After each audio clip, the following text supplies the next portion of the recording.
SGC here, and we're back for comics time. To Haunted Mansion 4, we are back, and we figure out what's up with the house. We know who Constance is, what she's been doing with her husbands, and all that stuff. And it's like, holy smokes, the conspiracy. Danny has to figure out what he's doing, how he's gonna get out, especially with the captain chasing him and Madame Leto totally ditching and just telling him lies. And it's just like your grandfather isn't here, but do this. So overall interesting change of events, kind of slow pace, but it's issue 4. Art is fine, action sort of more than last time, and really digging the whole concept of these ghosts and just having their own turmoil and all that stuff. So overall, I enjoyed it. So this issue ends with a cliffhanger, so definitely can't wait to see the next one, to see where Danny's going to end up and how he's going to get himself out of this situation. Next up, Darth Vader number 22. Vader versus a cyber animate Rancor. That's what's his name. And that was a great fun. It seems like it's what Luke could have done when he was fighting the Rancor in episode 6. But crazier fights here. It's like crazy. Really enjoyed that. Sort of wish that they had this fight with those 2 kids.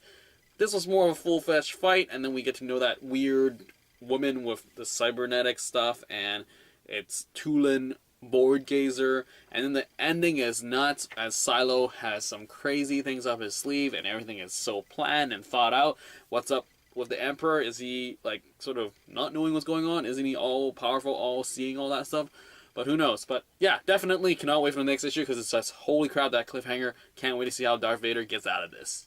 The Spirit number 12, a double-sized issue. I mean, it's 37 pages. Normally it's like 20-something.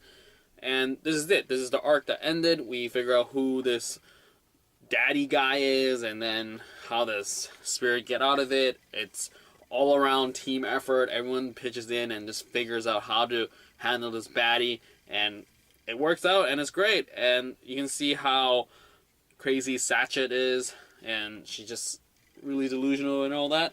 Awesome Eric Powell cover. At the end it says the end, so I don't know if this is it. I'm assuming it's the end until we get a new Wagner story, but who knows. The Spirit, it was a fun ride, and I guess I can save some money now that this isn't going to come out on a monthly basis. But overall, I don't know if I'm going to come back and the new Spirit comes out with a new team. Depends on who's on the team, and overall the art style. I mean, the stories are pretty simple and top-notch. I enjoy that stuff, because a lot of stuff is controversial and just trying to be way too complicated, so it's nice to read simple stuff from time to time. Though the price point doesn't help at all for this book, for me, per se. But overall, enjoyed this series so far, what I received. I mean, this is pretty much the longest I've read The Spirit. I never read the old stuff, so this is great. I enjoyed it for what it was, and that is all. East of West 27, holy crap, this issue was epic. Amazing.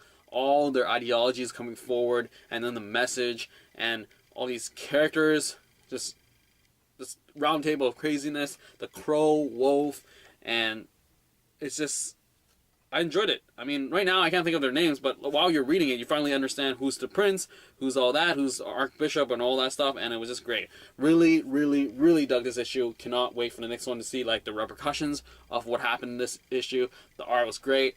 I mean, East of West consistently has been great in terms of just the art and coloring and the paneling. The story is iffy at times for me, but this was a great and solid issue. Cannot wait for the next one.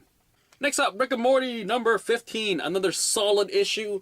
This sci-fi world of sports, gaming, and just Rick and Morty showing their love for each other, basically.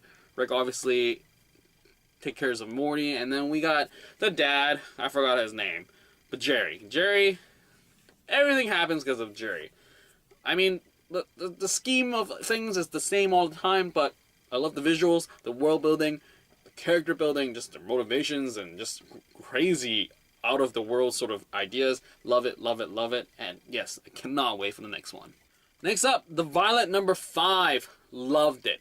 Great issue, great conclusion of this arc, the characters just being real, and just real dialogue and just real progression of stuff, no crazy out of the world action sequences, just real hard world, real life.